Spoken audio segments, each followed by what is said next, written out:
What if I told you that one of the most controversial and closely watched leaders on Earth did not build his wealth through some magical secret investment, some overnight crypto win, or some fairy tale startup jackpot, but through a mix of elite skills, career positioning, book income, real estate, low-risk investing, and one extremely lucrative stock deal that still sparks debate years later? That is what makes Benjamin Netanyahu's money story so fascinating. It is not just a story about power, it is a story about how money often follows positioning, patience, and the ability to stay relevant for decades. Now, let's be clear from the beginning. Exact net worth figures for Netanyahu are not fully transparent in the way a public company balance sheet is transparent. But multiple Israeli reports have put his fortune at around NIS 50 million, or a bit over 14 million US dollars. And those same reports point to a clear pattern behind that number. This was not built from salary alone. It appears to be tied to a combination of property, investments, and income connected to his long public career.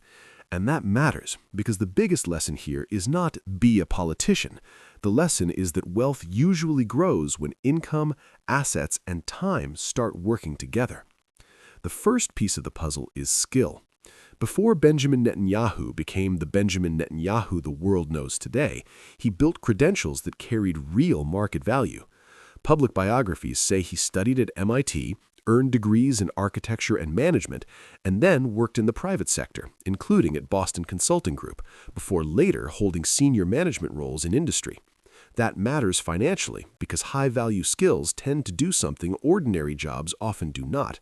They increase your earning power, your network, and your credibility all at once. In other words, his wealth story did not begin with investing.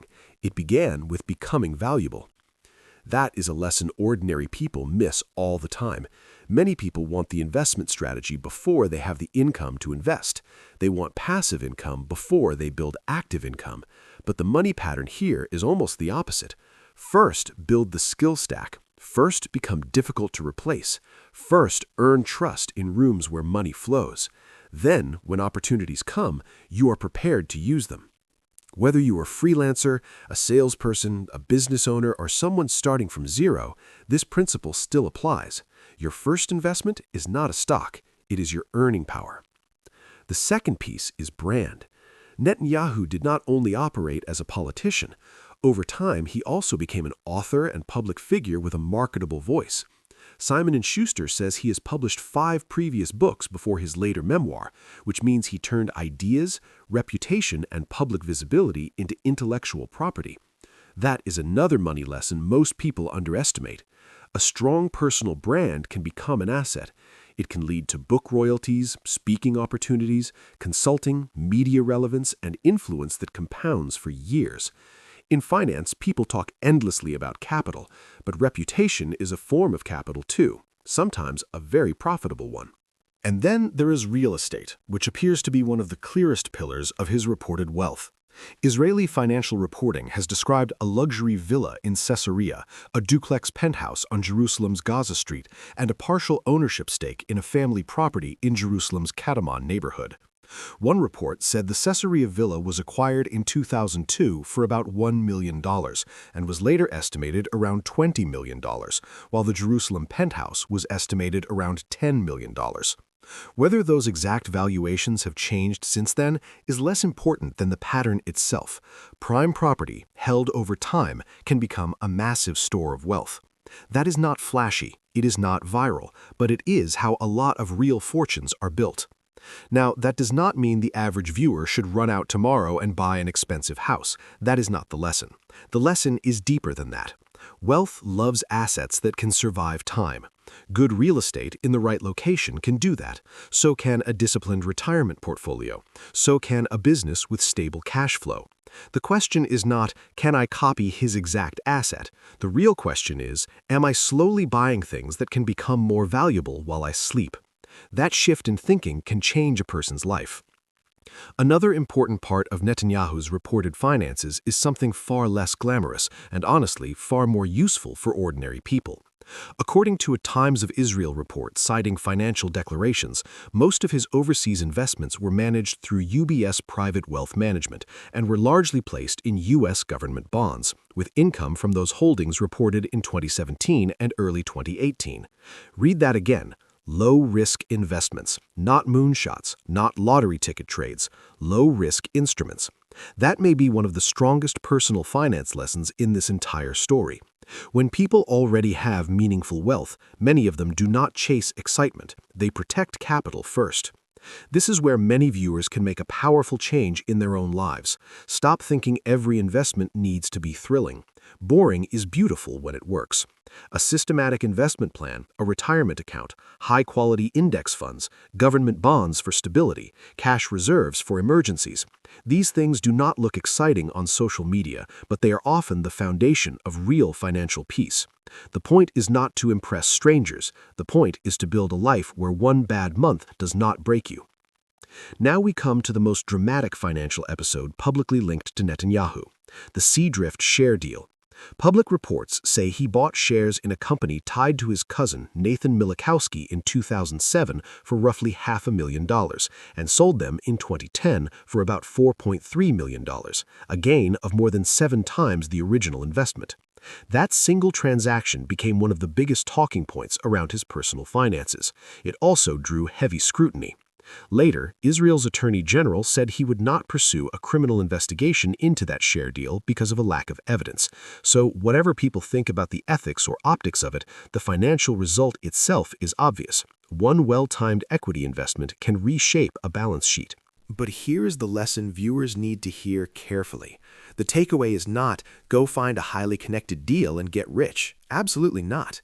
The real lesson is that concentrated investments can create giant upside, but they also attract giant risk, giant scrutiny, and giant stress. Most ordinary people should not try to build wealth by betting everything on one idea. Use this part of the story as a reminder that outsized gains often come from concentrated risk, and concentrated risk can damage people just as fast as it can enrich them. Inspiration without caution is dangerous. There is also one more subtle lesson hidden in all of this. Netanyahu's finances, according to public reporting, were significant enough that discussions around his disclosures, blind trust obligations, and conflict of interest rules became part of the public conversation. That tells you something important about money and visibility. The more wealth you build, the more structure matters. Documentation matters. Transparency matters. Good records matter. Clean separation between your role and your assets matters. For ordinary people, that translates into simple habits. Separate personal and business accounts. Track your investments. Document your taxes. Understand what you own and never build a financial life so messy that you cannot explain it. So when you step back and look at the full picture, Benjamin Netanyahu's money story does not look like a one-line answer. It looks like layers: elite education, valuable career skills, private sector experience, global visibility, books and intellectual property, prime real estate, conservative capital preservation, and one major high-return stock deal that changed the scale of the story. That combination is far more realistic than the fantasy most people are sold online. Wealth is often not one miracle, it is several advantages built and stacked over time. And maybe that is the most emotional lesson of all. Most people stay broke not because they are lazy and not because they are cursed, but because they are chasing the wrong timeline. They want the reward before the foundation. They want a luxury lifestyle before stable assets. They want big returns before disciplined habits. But money does not usually reward urgency. It rewards structure. It rewards patience. It rewards people who can delay applause, keep learning, and keep building when nobody is clapping. If you want to apply the useful parts of this story in real life, start here. Raise your earning power. Build one skill that the market pays well for. Turn knowledge into reputation. Save aggressively, even when the amount feels small. Buy assets, not status. Let boring investments do their quiet work. Treat paperwork like part of wealth building, not an afterthought. And when a big opportunity appears, do not jump just because it's exciting. Make sure you understand the risk, the ethics, and the downside. Because in the end, the biggest personal finance truth in this story is simple. Wealth is rarely just about money. It's about leverage. Skill is leverage. Reputation is leverage. Time is leverage. Assets are leverage. Discipline is leverage. Benjamin Netanyahu's public financial story, whatever anyone thinks of his politics, shows how those forces can compound across decades. And for ordinary people, that should be encouraging because you do not need his position to use the same principles. You just need a plan, patience, and the courage to build slowly until slow starts to look powerful.